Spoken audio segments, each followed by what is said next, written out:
I'm Aaron Vega, so thank you for all for being here, taking time out on your Friday night. I know you have other things to get to, but I think it's important that we take a couple moments, take a little time to get together and talk about some opportunities that are on the horizon here for Holyoke and specifically for our youth.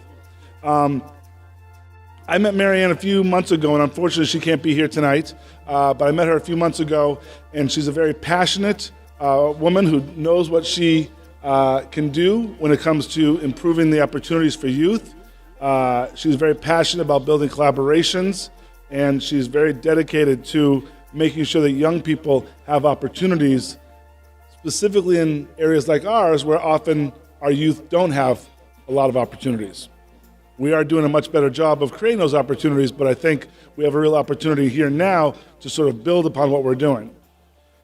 So there's been some question and some confusion and some sort of discussion about what is Stone Soup, what is this institute, what is sustainable leadership, all these kind of buzzwords that we like to use.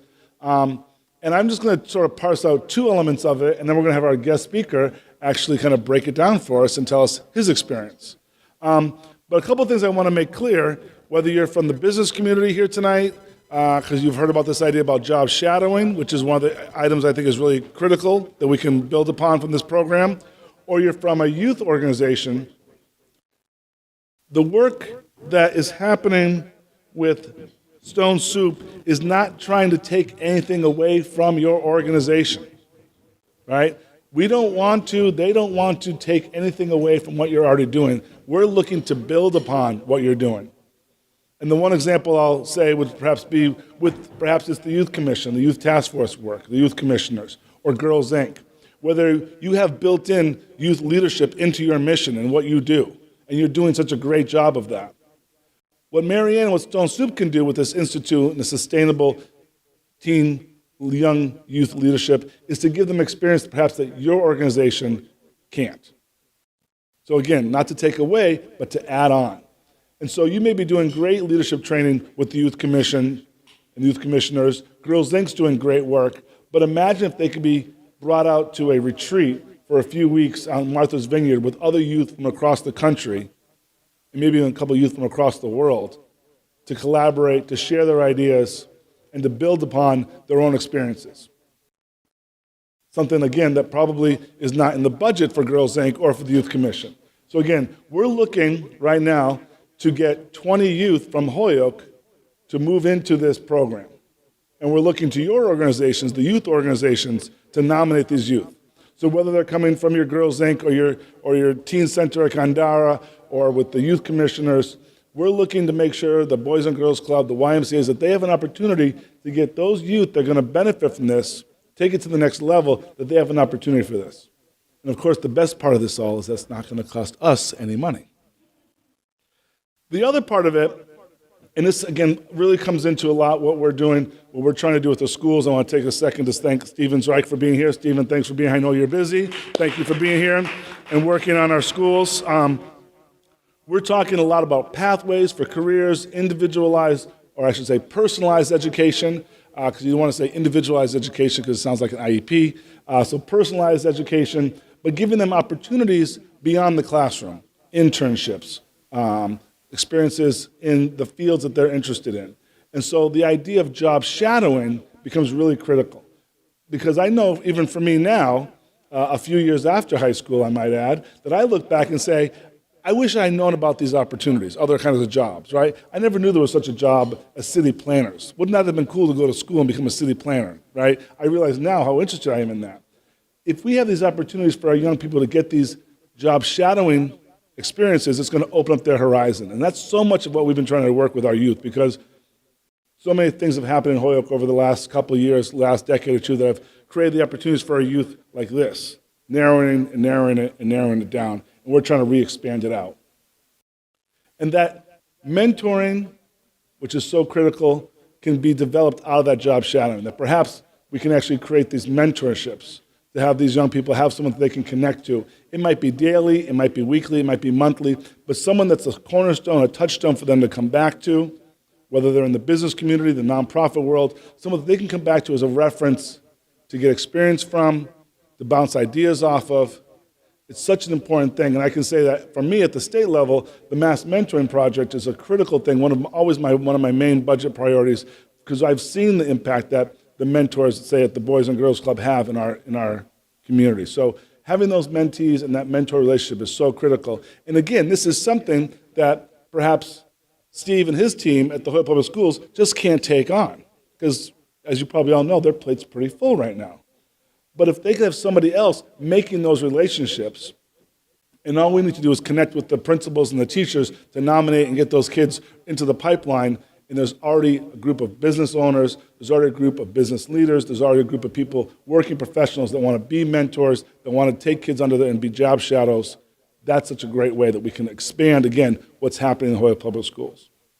So the last one I'll mention before I introduce our real guest speaker is, again, building upon what's going on here. We know we have Holyoke Codes here in Holyoke that brings the coding world, sort of unleashes the coding world to our young people. And I keep telling them you should have some adult coding, because none of us actually understand what's going on with our phones and what's going on with coding either. I'm glad the young people are figuring it out, but again, maybe we need to figure it out as well. But they've already worked with Girls Inc. and having this sort of open it up to get more people to experience this coding. And again, it opens up these ideas so that these young people aren't just using this as a sort of, a tool that they're just sort of zoning out on and watching video games on or texting on all day, but actually a tool that they can actually manipulate, that they can create apps for, that they can understand how it's used, that they can use it as a better tool, be it for their education, be it for social media, for whatever it might be. Because technology, whether we like it or not, is really becoming part of our everyday life. And we really need to make sure that young people understand it, and instead of being manipulated by it, can actually utilize it. So seeing her bring the expanded sort of coding workshops here in Holyoke is something that's already happened with Girls Inc. So we're really grateful to see that already happening. So all that said, and I would like to mention one last thing. Did I mention the 20 kids we want to get to go on the street today? I mentioned it was in Martha's Vineyard, right? So just so you know, it's not like down the road in Chicopee or anything. Nothing against Chicopee. But we're glad that we have actually someone here. We're going to bring, I'm going to ask Alex to come up. And Alex is somebody who, his story probably reflects a lot of our youth, despite the fact that his story starts, 5,000 miles away in Hawaii, maybe more, right? We don't often think of Hawaii as being a place of financial insecurity. We often don't think of Hawaii as being a place where young people are experiencing trauma. We don't necessarily think about poverty in Hawaii, right? We all think of the beautiful beaches and going there on vacation. But there's a reality, just like in our community, most communities, that there's a lot of poverty, that there's a lot of kids being left behind. And Alex was able to not only get nominated into this youth leadership program, to get a mentee, someone he could job shadow with, but now ends up being introduced to Boston, similar to our friend Jay Anthony, who's our own local sort of Holyoke hero who's gotten adopted into this program, experiences Boston. He's now going to school at BU. He interns at the State House with a senator, and is sort of living proof, if you will, that this program can make a real difference. So, Alex, thank you for driving out from Boston, and we look forward to hearing your story.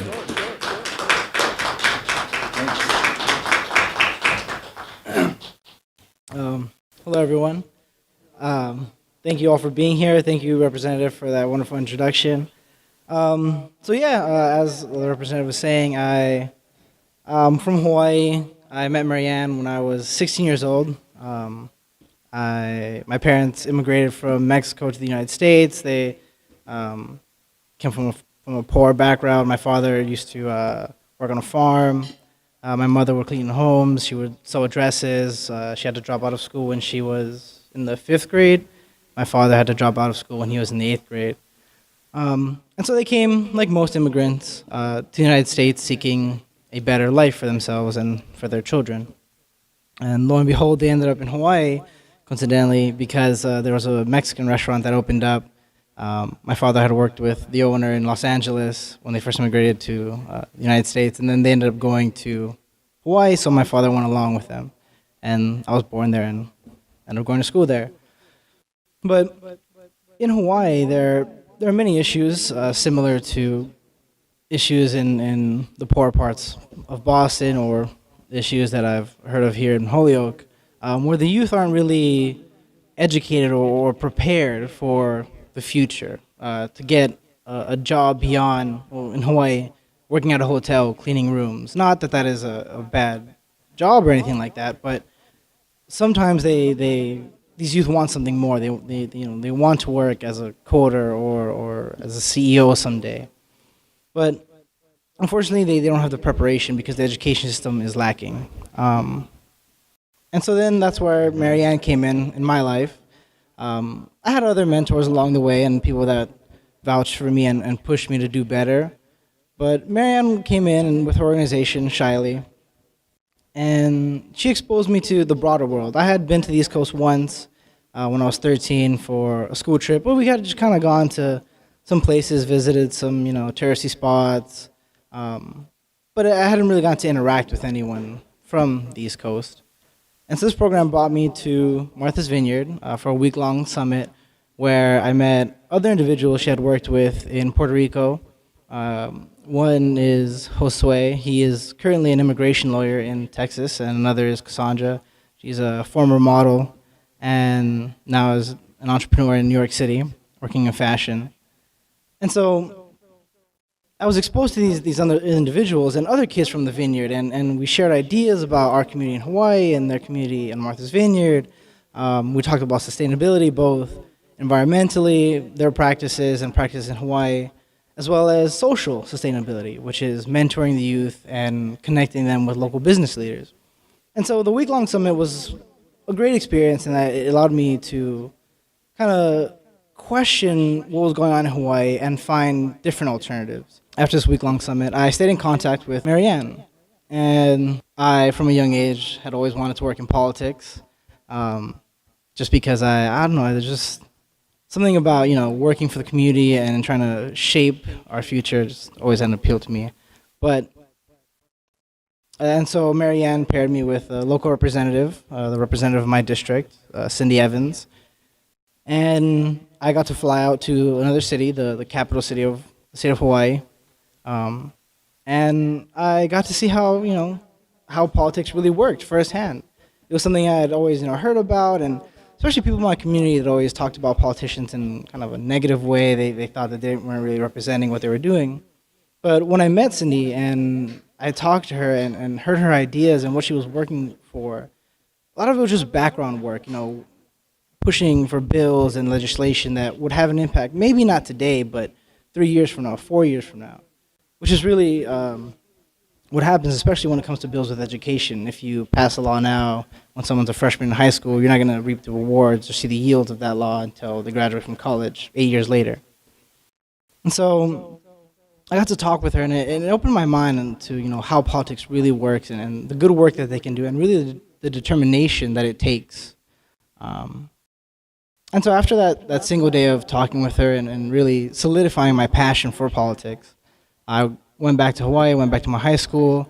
Another aspect of Marianne's program is to encourage each youth that passes through the program to develop a sustainability project within the community. So other youth might do an environmental sustainability project, working with local farmers, like homestead farming initiatives, things like that. But for me, I wanted to do something that attacked the social aspect of it.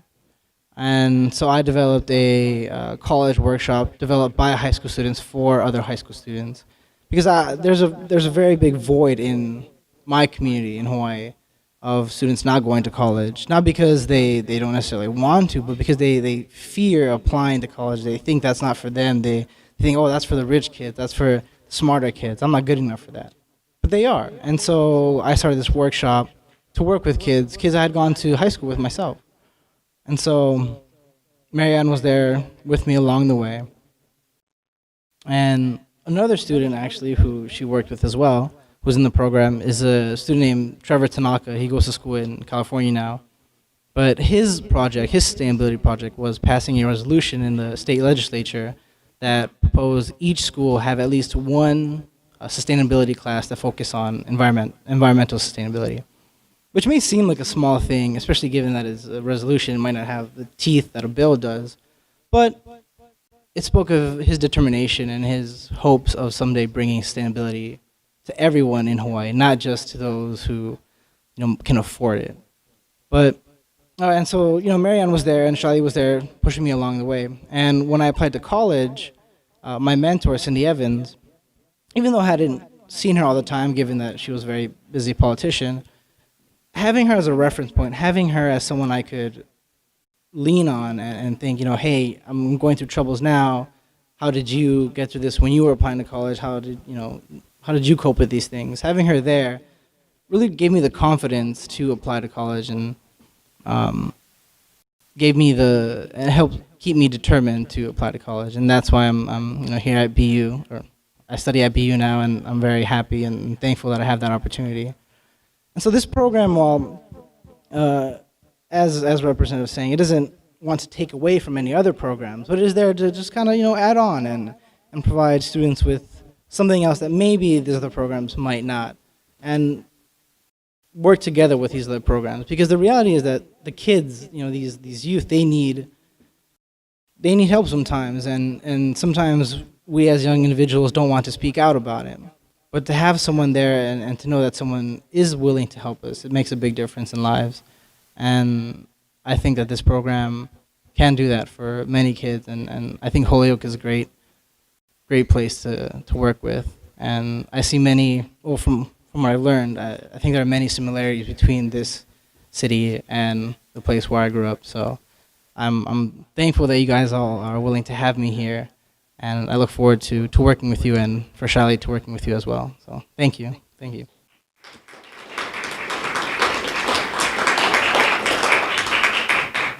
And I think Alex will stick around for a little bit. People want to touch base with them. We don't want to send them off to Boston too quickly.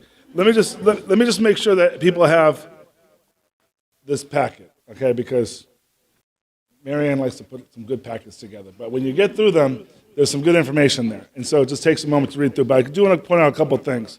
I think when you have people like Alex come, and some of us were around when Will Morales came and spoke at Dean Tech, and then we had another conversation at HCC. He works with the Boston mayor, and he went through some really hard times that our youth could identify with.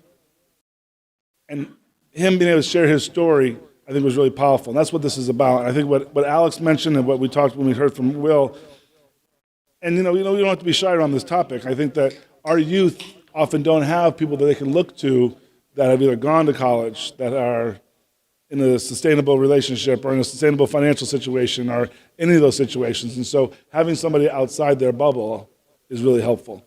And so that's where those job shadows and those mentees, I can't speak more highly about it. I do want to just mention real quickly, if people don't already know, but it is my job probably to recognize, we do have Gladys LeBron Martinez, our city councilor here. Gladys, thanks for all you do with the youth. She also obviously has her, probably more in this conversation, her career point hat on, where she works on youth development, youth jobs. So she's a great asset. I know Liz is here too for Career Point, and also Heather's here from the mayor's office, and we're hoping that we can get some job shadowing over at the mayor's office, hopefully. I do just want to point out for people, if they take this, that this nomination process, like we're talking about, 20 youth from Holyoke going to Martha's Vineyard for a week, can be an amazing experience. And we already have Jay Anthony, who's gone through it, and I believe 2 youth from Nuestras Raíces, if I'm not mistaken, 2 youth from Nuestras Raíces were there as well. And there's a video that features the 2 of them and the work that they did. So we have a few youth here in Holyoke that have actually experienced this program, so this is great. Nomination process begins actually today. It's starting to go forward. All the information about the youth, what they should be doing this year, what the opportunities are, the week-long summit in Martha's Vineyard, the kits of education they'll get, the job shadowing day that we're trying to put together, college field trips, which again, we know that other organizations do it. We just want to add on to it if possible. Nominations are due by May 5th, and they'll be going to Martha's Vineyard for a week. This is the start of getting the word out. This is the start of us talking to the youth development organizations, the business community, to get everybody on board, to see how we can make this happen, and to have more stories of positive things from our youth, like Alex, like Will, like Jay Anthony, hopefully being asked to go out to other cities in Massachusetts or beyond to talk about the great things happening in Holyoke and the great things that this program helped them out with. So again, thank you for being here. Thank you to everyone at Gateway City Arts, who's probably in the other building getting ready for a show I'm sure they have tonight. Finish up the food. Thank you for being here. If you have any questions, I'm around. Teresita has been working with this organization as well, so she might be able to answer questions. And of course, Alex is here, so utilize him as well. So again, thank you very much. Marianne's information's in here. She would love to hear from you. I can guarantee you that. Enjoy the night.